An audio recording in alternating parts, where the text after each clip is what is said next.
Weather India struggling around against off spin. ஏன்னா வந்து opposition வந்து ஸ்ட்ரைட்டாவே எடுத்தோடனே அதுதான் வந்துடுறது.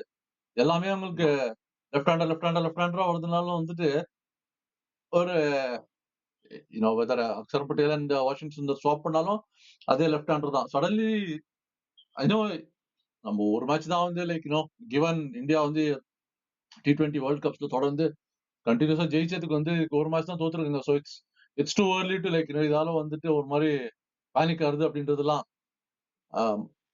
இல்ல அது இல்லாம ஸ்ரீனி 2023 ஃபைனல்ஸ்ல தோத்தோம்ல, அதுக்கப்புறம் வந்து இப்பதான் தோக்கணும் ஐசிசி டோர்னமெண்ட்ல.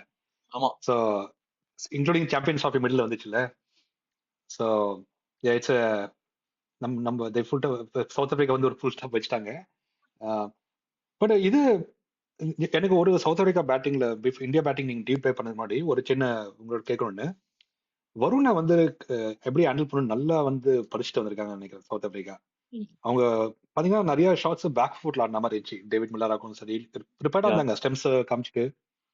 பார்ட் ஆஃப் இட் வந்து அதான் இந்தியா சீரிஸ் விளையாடினாங்கல்ல முன்னாடி, இந்த டோர்னமெண்ட் ஆரம்பிக்கு முன்னாடி அவங்க ஒரு சீரிஸ் விளையாடினாங்க. கரெக்ட். ஸோ அதனால வந்து லைக் அந்த சீரியஸ் வந்து நல்லா பில்ட் பண்றது ஓகே, பிளான்ஸ் எல்லாம் போடுறதுக்கு பிளான் பண்றதுக்கு. வேற இந்தியா வந்து அந்த சீரிஸ் வந்து ஈஸியா